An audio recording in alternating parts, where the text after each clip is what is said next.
There's a little red mare that I want to tell you about. Welcome to the Midlife Rider Project. This is a place for riders who have lived a little and learned a lot. Her name was Missy, and she was a sweet, red quarter horse mare that was among the very first school horses I ever rode. I didn't know it at the time, but she was one of the most important relationships of my life. I was just 18 and in my second semester of college, and my college advisor had just encouraged me to sign up for a non credit riding course. I didn't have to think long about it, and I signed up not really knowing what to expect. At that point, I did not know what hunt seat riding was, and I certainly didn't own anything that resembled riding attire. I was armed with a lifelong love of the horse, a pair of fashion boots with a heel, and sweatpants. I can't help but smile at these memories. And I don't think my college advisor had any idea what she was setting in motion.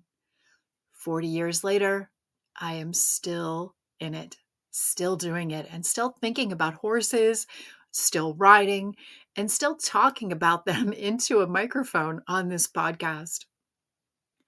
So, this week, with Mother's Day just gone by, I want to talk about the women and the horses who raised us as riders, the ones who opened doors for us. The horses were a bit complicated sometimes, and what this all means to carry all of it forward.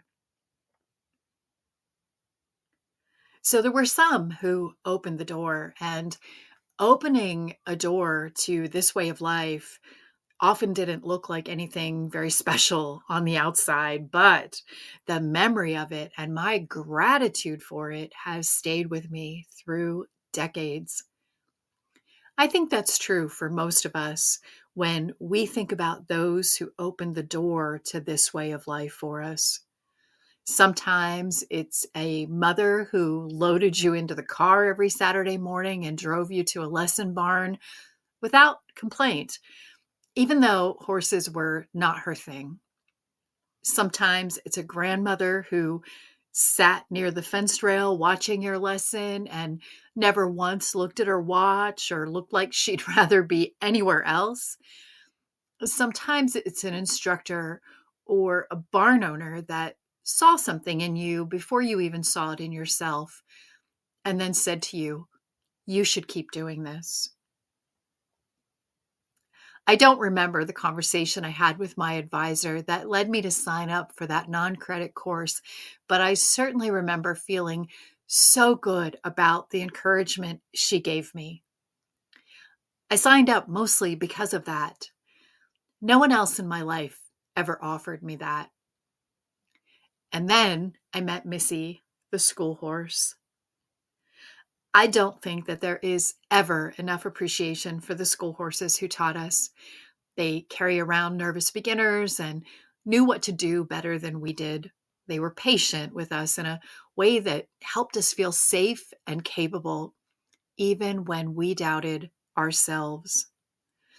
Missy was the sort that just went to work and helped me figure it out too. Most of these horses we ride when we first start out teach us things that we don't even have words for until much later. They gift us knowledge without words. Then there's another side of it, and it deserves to be talked about because I think a lot of us lived it. The barn is not always a kind place. The horse world, especially the competitive side of it, can have a culture that is genuinely rough on women. The shouting instructors who use fear and intimidation as a teaching tool, the barn types who stood at the rail and picked apart every ride, the mean girling that started young and for some women never really stopped. I don't think that all of this came from nowhere. Competition creates pressure, and pressure ends up being expressed somewhere. And in an environment that's already tense, it often gets pointed to the side, sideways at each other. There's always something underneath it, too, something that's more entrenched in a wider society. Women have been conditioned for a long time to see each other as competition. And that's in a way that goes well beyond horses. It's a form of scarcity thinking, I think. Who's better? Who's thinner? Who's more capable? Who's the trainer's favorite? It gets into barns in the same way that it gets into every other space women share. And I am just done with it. And I think a lot of us are by this point. Not done with horses, obviously, but done with the version of horse culture that seems to think that women should shrink and be small or be sharp toward others, or maybe both of these things all at once. There is another way. And this is something that's also true. Some of the best friendships that I've had through the years came out of the barn, born from this common love of horses. And I've met some of the most genuine, generous, funny women that I know. They're horse people. You can compete against another woman and cheer for her too. Those two things are not really opposites. I've watched women at shows hug each other before a class and genuinely mean it and say things like, I hope you have a good trip. I hope your horse is good today. And yes, of course, they all want to win. Both things are true at the same time. That's not contradiction. That's just maturity. But it's rooted in what we learn early and what examples we follow. I've seen ribbons thrown on the ground and bad rides blamed on the horse. And I've also seen real sportsmanship, kids and adults alike congratulating someone who beat them and meaning it. Parents have a lot to do with which version takes hold. And I think midlife gives you a certain permission to stop tolerating environments that don't reflect the sort of place where people actually support one another. You've been around long enough to know what a good barn culture feels like versus one that slowly eats away at you. You don't have to keep signing up for the second type. Not only that, but rejecting it sets a new example for all of those young riders coming up behind you. Your decision ripples out. And here's the thing about the younger folks. We think they're not paying attention, but they are. So, what just happened at Churchill Downs definitely deserves a mention because these are times when women are showing what's possible. And I have to talk about this because it just happened not too long ago, and I can't not. Cherie DeVaux became the first woman to train a Kentucky Derby winner. Her horse, Golden Tempo, came from dead last. He went off at 23-1 odds and won. And it was stunning. And when she was asked about being a trailblazer and what it means to be the first woman to do this in 152 years of this race, she said, I consider myself a horse trainer, and I just happen to be female. I love this so much. Not because gender doesn't matter. Clearly it does, or we wouldn't be talking about firsts after 152 years. But because horse sport is one of the few places where women and men actually compete together on the same field and under the same rules. The horse is the great leveler. It doesn't know or care about any of it. It just goes out and does its job.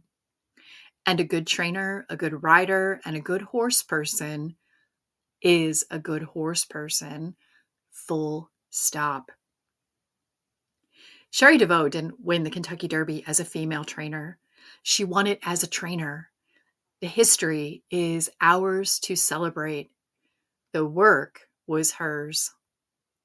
And to Cherie, what you did out there matters for every girl standing at the fence rail watching a race, and for every woman in midlife who has ever been told there's a ceiling in horse sports.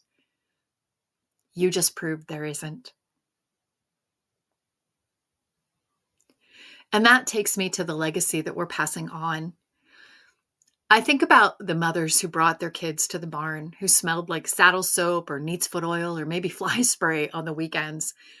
She drove the trailer, mucked the stall alongside her daughter or son, and she sat in the cold at shows sipping bad coffee out of a paper cup because their kid loved this thing and they loved their kid.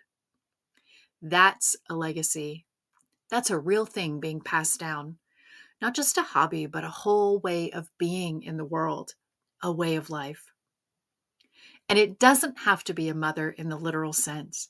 It can be a mentor, an instructor who got it right, a barn friend who showed up when things got hard, the women who modeled what it looks like to love horses and to be a whole person at the same time. That's what we're carrying forward. The legacy of the school horses, the women and the mares, and all the experiences we've shared. And part of carrying it forward is deciding what we keep and what we leave behind. We keep the grit, the sense of humor, the genuine love of horses, and we leave behind the cruelty and the pettiness we've seen. We deserve barns that feel good to be in. We deserve to be each other's people. So even though it's a little late, happy Mother's Day to all the mothers, but also to the advisors and the instructors and the barn friends, to the women who handed us a lead rope and said, "Here, try this," to the mares who did the same thing without saying a word. Missy didn't know she was changing my life. She was just doing her job in a dusty arena on a Wednesday afternoon. But 40 years later, I'm still following this thread that she helped me find. I hope you've got one of those in your story too. And if you do, I would love to hear about her. You can either drop a comment or send me an email. You can find me on Substack at Midlife Rider Project. I'll see you next time. Thank you for spending this time with me.